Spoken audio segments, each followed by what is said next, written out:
Hi everyone, welcome back to the channel study portal पर आप सभी लोग का एक बार फिर से स्वागत है। तो D triple S B TGT SST का जो एग्जाम हुआ 4 नवंबर को, वो कैसा रहा? ओवरऑल कैसा पेपर आया था? इजी था, मॉडरेट था, डिफिकल्ट था? कितने क्वेश्चन जो है स्टूडेंट अटेम्प्ट कर पा रहे हैं? उन सभी चीज़ों के बारे में आज की इस वीडियो में हम डिस्कस करने वाले हैं कि किस टाइप से जो क्वेश्चन आ रहे हैं, कौन से टॉपिक से जो है क्वेश्चन आ रहे हैं, वो सब हम आज की वीडियो में देखेंगे। तो अगर आप लोगों ने अभी तक चैनल को सब्सक्राइब नहीं किया है तो चैनल को सब्सक्राइब कर लीजिए, साथ ही बेल आइकन को प्रेस कर लीजिए ताकि जैसे वीडियो अपलोड की जाती है उसकी नोटिफिकेशन आप सभी लोगों को मिल सके। तो फर्स्ट और सेकंड को जो एग्जाम हुआ था उसका जो है अपडेट रिव्यू मैं आपको ऑलरेडी दे चुकी हूँ। आज है 4 नवंबर, तो आज जो एग्जाम हुआ था वो टीजीटी एसएसटी का हुआ था। फर्स्ट टू थ्री के बीच में जो है आपका जो एग्जाम रहा था उसके बारे में हम बात करने वाले हैं। तो सेक्शन ए सेक्शन भी आपका टोटल 200 मार्क्स का आता है। तो अगर आप हमें सोशल मीडिया पर फॉलो करते हैं तो वहां पर भी आपको सारी अपडेट्स मिलती रहती है। आप अपना नाम लिखेंगे, अपने सिटी का नाम और अपने एग्जाम का नाम लिख के आप हमारे साथ शेयर कर सकते हैं अगर आप तैयारी कर रहे हैं किसी भी टीजीटी पीजीटी या फिर प्रिंसिपल वाइस प्रिंसिपल पोस्ट के लिए। स्टडी पोर्टल आपको प्रोवाइड करता है live courses, recorded batches, test series, interview batches, और अगर आप नोट्स ऑर्डर करते हैं तो वो भी आपको बाय कोरियर मिल जाते हैं। आप हमारी ऐप डाउनलोड कर सकते हैं स्टडी पोर्टल, जहां पर आपको सारे कोर्सेज मिल जाते हैं। तो सबसे पहले बात करते हैं, अगेन हम रीजनिंग टॉपिक की जनरल पेपर से शुरू करते हैं। जो आपका पेपर 1 है उससे हम शुरू करते हैं। तो देखो, रीजनिंग जो है वो थोड़ी सी टाइम कंज्यूमिंग रह रही है, और जो ज्यादा क्वेश्चंस आ रहे हैं वो आपकी सीटिंग अरेंजमेंट से तो आ ही रहे हैं। तो अगर आपने अभी तक कौन सा टॉपिक, अगर आपको लगता है कि मैंने अभी प्रिपेयर नहीं किया है रीजनिंग, अभी भी मुझे जो है थोड़ी सी रिविजन की जरूरत है, तो सीटिंग अरेंजमेंट पर सबसे ज्यादा फोकस करें, क्योंकि वहां से जो क्वेश्चन है वो वेटेज जो है सबसे ज्यादा रह रहा है।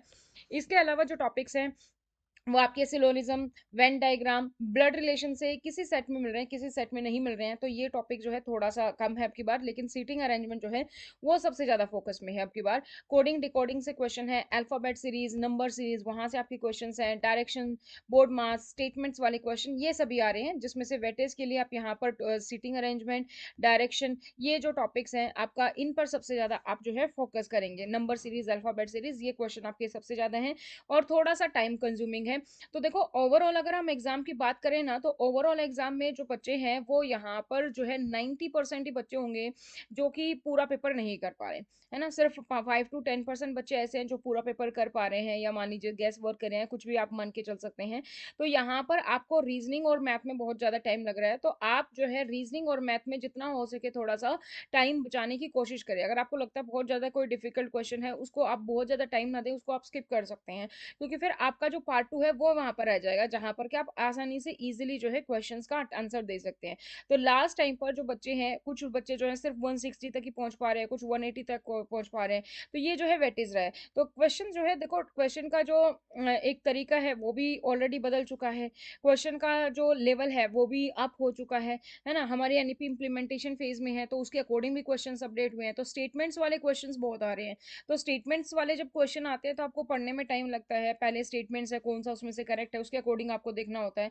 तो टाइम मैनेजमेंट थोड़ा सा आप यहाँ पर करके चलें। मैं ऐसा नहीं कहूंगी कि आपने प्रैक्टिस नहीं किया इसलिए टाइम मैनेजमेंट नहीं हो पा रहा, बल्कि हमेशा जो पेपर आता है, देखो, वो इस लेवल का तो आता ही है कि आपका जो पेपर है वो आपको थोड़ा सा टाइम आपको बचा के चलना पड़ेगा, तभी आप पूरा पेपर कर पाएंगे। उसके बाद आप रीजनिंग और जो मैथ है वहां पर आप कोशिश करें कि जल्द से जल्द आप सोल्व कर लें, उसके बाद आप आगे बढ़े। जनरल अवेयरनेस की बात करें, तो जनरल अवेयरनेस में आपकी लास्ट करंट अफेयर 1 ईयर की पूछी जा रही है। तो जनवरी 2025 से लेकर अभी तक की जो करंट अफेयर्स है, आप उस पर फोकस करेंगे, वो आपकी यहाँ पर आ रही है। बुक रिलेटेड क्वेश्चन है इसमें, जैसे नेम ऑफ द बुक जो है ऑथर पूछ लिया, वो क्वेश्चन यहाँ पर आपको मिल रहे हैं। इंटरनेशनल इवेंट्स के क्वेश्चन है, स्पोर्ट्स के क्वेश्चन जो है वो जनरल अवेयरनेस में है। नेक्स्ट हम बात करते हैं न्यूमेरिक एबिलिटी की। तो अब की बार एक क्वेश्चन डीआई का भी देखने को मिला था। सबसे ज्यादा वेटेज की अगर हम बात करें क्वेश्चंस कहाँ से आ रहे हैं, तो परसेंटेज में से सबसे ज्यादा क्वेश्चंस पूछे जा रहे हैं। इसके अलावा एलसीएम, एचसीएफ टॉपिक है, सिंपल इंटरेस्ट, कंपाउंड इंटरेस्ट है, मिक्सचर है, रेशियो एंड प्रोपोर्शन है, एडवांस मैथ से क्वेश्चन है 2-3, प्रॉफिट लॉस है, टाइम एंड वर्क है, स्पीड टाइम डिस्टेंस यहाँ से क्वेश्चन है। तो मैथ में आपके बेसिक ही क्वेश्चन है, बट अगेन टाइम इसमें लग रहा है। हिंदी और इंग्लिश बहुत ही ईजी है, वो आप बहुत आसानी से इजीली कर सकते हैं, तो वहां पर आपका टाइम जो है सेव होने वाला है। तो कारक से क्वेश्चन है, शुद्ध अशुद्ध वर्तनी, पर्यायवाची, विलोम शब्द, संधि, समास, मुहावरे, लोकोक्तियां, वाक्यांशों के लेख शब्द, सेंटेंस को कंप्लीट करना, रीअरेंज करना, ये पैटर्न हमारा सेम ही रह रहा है जो कि हमारा पिछले 2 पेपर्स में था, हिंदी का भी और इंग्लिश का भी। तो इंग्लिश में भी अगेन आपको एक कॉम्प्रिहेंशन मिलेगा, एंटोनिम, सिनोनिम्स है, इडियम फ्रेजेस है, ग्रामर है, आर्टिकल है, fill in the blank, sentence arrangement, ये सब आपका इंग्लिश में है। सब्जेक्ट स्पेसिफिक पर आते हैं जो कि आपका 100 मार्क्स का है। तो आज भी जो पेपर था आपका इक्वल वेटेज था सभी टॉपिक्स को, history, geography, polity, economics, teaching methodology, सबका जो इक्वल वेटेज था, यानी कि 20-20 क्वेश्चन आप पांचों टॉपिक से उठा सकते हैं। उसके अकॉर्डिंग था आपका। स्टेटमेंट बेस्ड क्वेश्चन आ रहे हैं, तो इसलिए आपका जो है टाइम बहुत ज्यादा लग रहा है, क्योंकि आपको पहले स्टेटमेंट पढ़नी हो रही है, फिर उसके बाद जो है आप जो है आंसर कर पाएंगे। दिल्ली सल्तनत से क्वेश्चन था।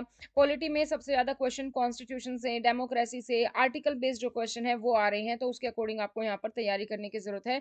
और जो क्वेश्चंस है हिस्ट्री से, ज्योग्राफी से भी, वो डीपली पूछे जा रहे हैं। ऐसे ओवरऑल थ्रू जो आप पढ़ रहे हैं थोरो, उससे नहीं आएगा, डीपली जो है उससे आपको कवर करने की जरूरत है। तो एनसीईआरटी भी आपको पढ़ने की जरूरत है, और डीपली जो है आप यहाँ पर आपके टॉपिक्स है उसके अकॉर्डिंग जो क्वेश्चन है वो आपके यहाँ पर आए। तो ओवरऑल मैंने फीडबैक बता दिया, जो पेपर है वो मॉडरेट टू डिफिकल्ट रह रहा है। और टाइम मैनेजमेंट बहुत जरूरी है, क्योंकि सभी बच्चों का जो पूरा पेपर है वो नहीं कर पा रहे हैं टाइम की वजह से, क्योंकि स्टेटमेंट बेस्ड क्वेश्चन है, रीजनिंग में, मैथ में टाइम लग जा रहा है। तो वो आपको यहाँ पर थोड़ा सा प्लान करने की जरूरत है। और अगर आप एग्जाम देने जा रहे हैं, so all the very best. आप अपना एडमिट कार्ड और कोई भी जो अपना आईडी प्रूफ है वो साथ लेकर जरूर जाएं। तो आप हमें सोशल मीडिया पर फॉलो कर सकते हैं, चैनल को सब्सक्राइब कर सकते हैं, ताकि ये अपडेट्स आपको मिलते रहे। अपनी डिटेल्स आप हमारे साथ शेयर कर सकते हैं अगर आप तैयारी कर रहे हैं D triple S B, TGT, PGT, या फिर प्रिंसिपल, वाइस प्रिंसिपल पोस्ट की। हम आपको notes, live courses, recorded batches सब प्रोवाइड करते हैं। तो हमारे पास कोर्सेज अवेलेबल हैं for ASO, SSA, JSA, MCRE, PGT, TGT, PRT, hostel warden, JSA, lab attendant, accountant, सबके लिए अवेलेबल है। आप हमारी ऐप डाउनलोड कर सकते हैं फॉर द कोर्सेज। तो आज के लिए इतना ही। Thank you so much, bye bye, see you in the next video, all the very best again.